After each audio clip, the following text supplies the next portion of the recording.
हमारे यहाँ पे क्या होता है, किसी ने 2-3 हाई एल्बो से कवर ड्राइव्स मार दी, वो टिकटॉक पे वायरल हो जाती हैं, वो टिकटॉक पे वायरल होती हैं, वो ट्विटर पे वायरल हो जाती हैं, वो इंस्टाग्राम पे वायरल हो जाती है, फैलाया जाता है। Technically very good. Technique is not about playing cover drive. Technique में बहुत सारे कंपोनेंट्स मिलते हैं, फिर एक बैट्समैन की टेक्निक बनती है। Oh, that's going for 6.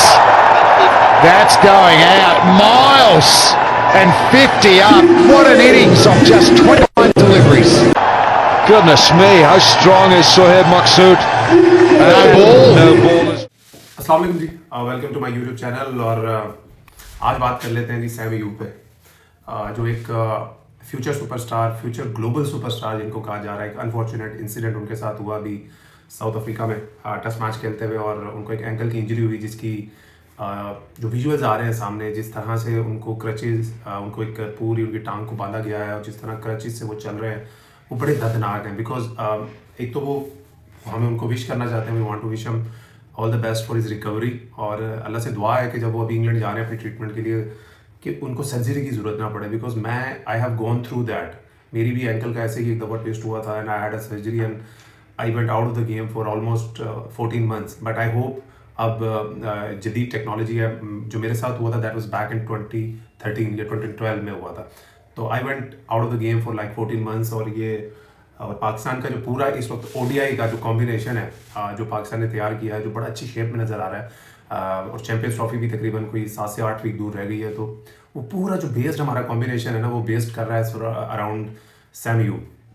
एक तो ऑब्वियसली उनकी बैटिंग, इसमें तो कोई डाउट ही नहीं है कि वो पाकिस्तान की बैटिंग को इस वक्त ओडीआई क्रिकेट में जो पाकिस्तान की बैटिंग का बैकबोन बने हुए हैं। लास्ट 6 ओडीआईज में उन्होंने 3 सेंचुरियाँ की। उन्होंने जिम्बाब्वे में सेंचुरी की, 2 बैक टू बैक हंड्रेड्स उन्होंने साउथ अफ्रीका में किए, ऑस्ट्रेलिया में उन्होंने बड़ी अच्छी मैच विनिंग नॉक्स खेली हैं। तो एक तो चीज़ पक्की है कि वो हमारी बैटिंग के भी बैकबोन है इस वक्त ओडीआई क्रिकेट में। लेकिन जो सबसे बड़ा मुझे जो प्रॉब्लम इस वक्त पाकिस्तान का लग रहा है ना, कि उनके अगर वो चैंपियंस ट्रॉफी में खुदा न खास्ता वो अगर नहीं अवेलेबल होते, अगर वो नहीं रिकवर कर पाते, और मेरा ख्याल ऐसा है कि अगर एंकल की उनको जिस तरह से वो स्ट्रैप किया गया उनका पूरा टांग, तो मुझे तो 100% श्योरिटी है कि उनके जो MRI स्कैन आया है उसमें 100% उनके जो लिगामेंटल टीयर्स होंगे।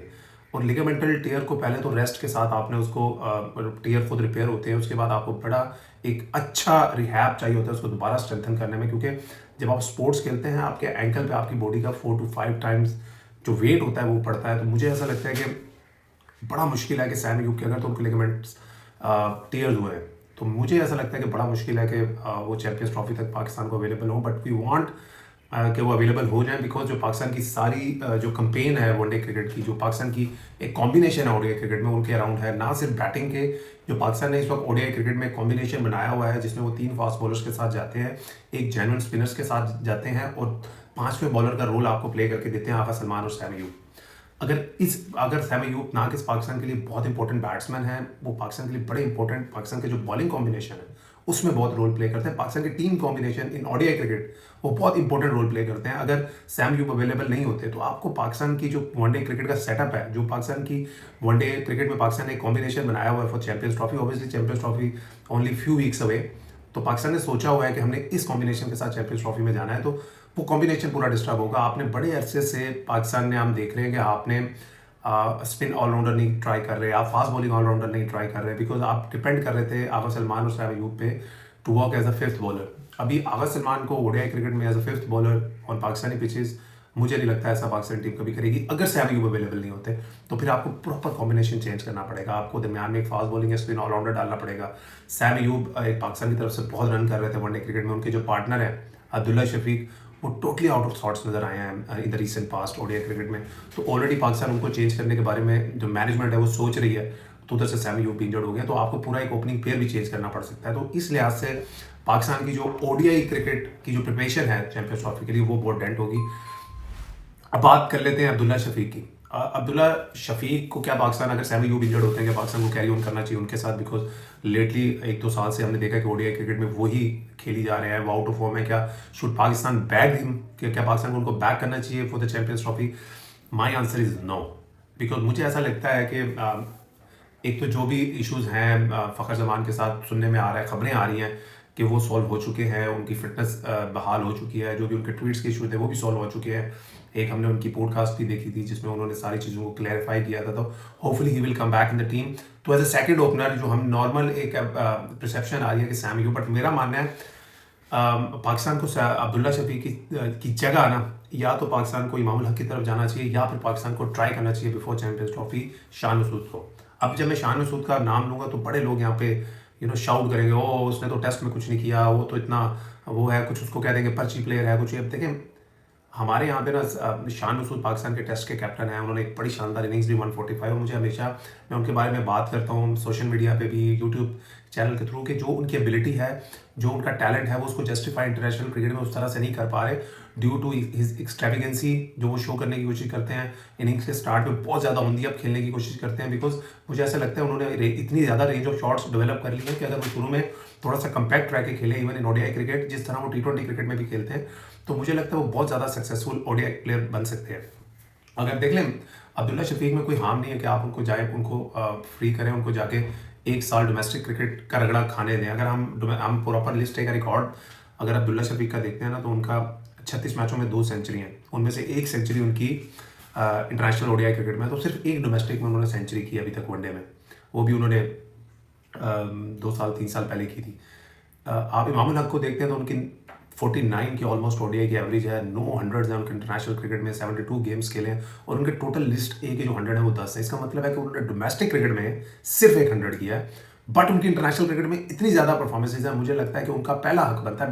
देखिए अक्सर लोग बात करते हैं कि जी इमामुल हक को इमामुल हक की वजह से लाया गया था, ये लाया गया था, this is all bullshit. Imamul Haq जब टीम में आए थे ना सर, उनके उस सीजन में 900 रन थे फर्स्ट क्लास में। देखिए ये आप अगर किसी बड़े क्रिकेटर के भतीजे हैं, भांजे हैं, मैं ये नहीं कर रहा, मैं टोटली इसको राइट ऑफ नहीं कर रहा, इमामुल हक उस वक्त सेलेक्टर भी थे, एज आपको मिल जाता है 19-20 में आपको एज मिल जाएगा, मगर ये नहीं हो सकता कि एक बंदा परफॉर्मेंस ही नहीं कर रहा लेकिन उसका चाचा या उसका मामा सेलेक्टर है तो वो टीम में आ जाएगा।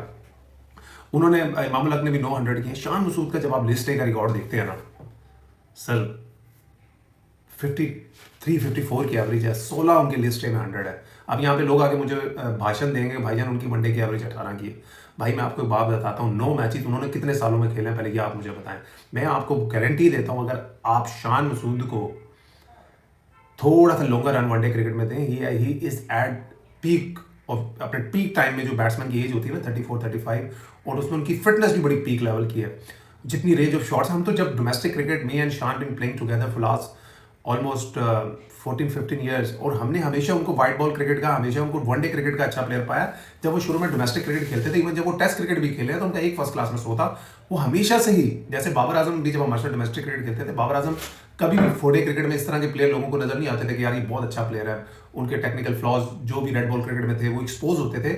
उनका भी टेस्ट क्रिकेट खेलने से पहले एक फर्स्ट क्लास 100 था, लेकिन वो डेवलप हुआ एज अ टेस्ट प्लेयर।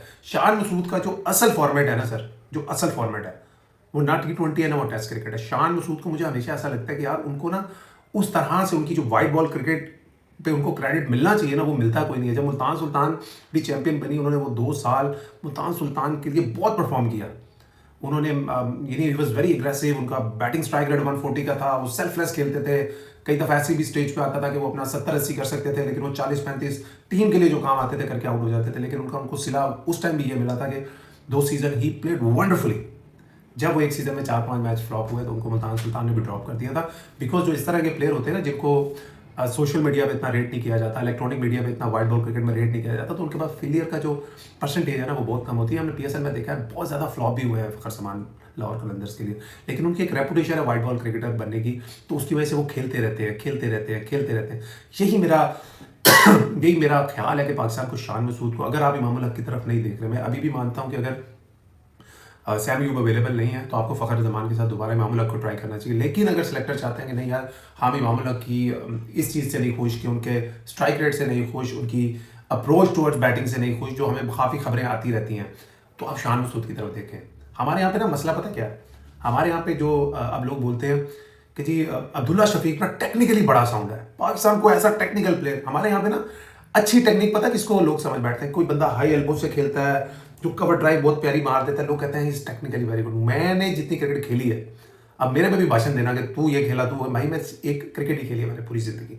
मैं जितने टेक्निकल फ्लॉज अब्दुल्ला शफीक की बैटिंग में है against the new ball, Pakistan के किसी भी ओपनर के पास इतने नहीं है। हार्ड हैंड से खेलते हैं, बहुत ज़्यादा आगे आके बॉल को खेलते हैं, बॉल को ज़्यादा लेट नहीं खेलते, बैट उनका वर्टिकल यहाँ से आता है। मेरा एक मशवरा है अब्दुल्ला शफीक को, अगर वो सुन रहे हैं, उनका बैट जो है ना वो गली की साइड से आता है, जिसकी वजह से वो एंगल बैट आता है और हमने कई दफ़ा देखा है वो सीधे बॉल को भी तकरीबन 6 से 8 इंच डिस्टेंस से बीट होते हैं। अगर वो अपना बैट किसी तरह प्रैक्टिस करके at the start of his innings first slip की तरफ कर लें तो उनका बैट वुड कम स्ट्रेट। जो उनका सबसे बड़ा प्रॉब्लम है ना, जो वो सीधा बॉल एंगल बैट आने की वजह से इतने फास्ट कैसे बीट होते हैं, वो काफ़ी सॉल्व हो सकता है। और यही उनका टेक्निकली सबसे बड़ा इशू है। थोड़ा सा वो फॉल भी करते हैं, बट हमारे यहाँ पे क्या होता है, किसी ने 2-3 हाई एल्बो से कवर ड्राइव्स मार दी, वो टिकटॉक पे वायरल हो जाती हैं, वो टिकटॉक पे वायरल होती हैं, वो ट्विटर पे वायरल हो जाती हैं, वो इंस्टाग्राम पे वायरल हो जाती है, फैलाया जाता है technically very good. Technique is not about playing cover drive. Technique में बहुत सारे कंपोनेंट्स मिलते हैं, फिर एक बैट्समैन की टेक्निक बनती है। लोग चंद्र पॉल खेलता था ना, लोग कहते थे टेक्निकल ठीक नहीं है भाई, वो सिर्फ खड़ा खराब होता था, बॉल को लेट खेलता था, बॉल को सीधा खेलता था, बॉल को स्विंग होने देता था, फिर खेलता था, अपनी इनिंग्स के स्टार्ट में बहुत कंपैक्ट होता था, स्पिनर को क्रीज का यूज़ बहुत अच्छा करता था चंद्र पॉल। तो ये सारे कंपोनेंट मिलते हैं, फिर एक बैट्समैन की टेक्निक को मैयर किया जाता है, ना कि सिर्फ एक खूबसूरत कवर ड्राइव या खूबसूरत हाई एल्बो से स्ट्रेट ड्राइव। उस पर हम लोग एक प्लेयर का बोल देते हैं कि ये टेक्निकली बहुत अच्छा है। लेकिन मुझे जहाँ तक लगता है कि जो अब्दुल्ला शफीक की टेक्निकल में कुछ फ्लॉज हैं, लेकिन he is a good player. मैं ये नहीं कह रहा he is a very good player, but let him go to domestic cricket. एक रगड़ा खाने दे उनको डोमेस्टिक क्रिकेट का। मेरे ख्याल में जो उनको 2-3 साल टीम के साथ रखा गया ना, सिर्फ ये कहकर के ये हम प्रोडक्ट तैयार कर रहे हैं, उस टाइम पे एक तो आपने डोमेस्टिक क्रिकेटरों के साथ जाती की और एक इनके साथ भी जाती की। वो जो 2-3 साल थे ना उनके पाकिस्तानी टीम के साथ, जिसमें वो मैचेस खेलते नहीं, जैसे टीम के साथ ट्रैवल करते थे, अगर वो 2-3 साल उन्होंने पूरी डोमेस्टिक क्रिकेट खेली होती ना, जो आज उन पर ये बैड पैच है, जो उनका ये टेक्निकल फ्लॉ है ना, बहुत जल्दी ठीक हो जाना था। अपना ख्याल रखें, हम दुआ करते हैं Sam Ayub can get fit very quickly, because उनके बगैर हमारा जो ओडीआई का कॉम्बिनेशन है ना, वो कुछ समझ नहीं आ रहा, सब तितर बितर हो जाएगा। बड़ी तब्दीलियां करनी पड़ेंगी आपको, टोटल जो आपको अपना खेलने का तरीका है वो चेंज करना पड़ेगा। अपना ख्याल रखिए, इंशाल्लाह सी यू ऑल्सो।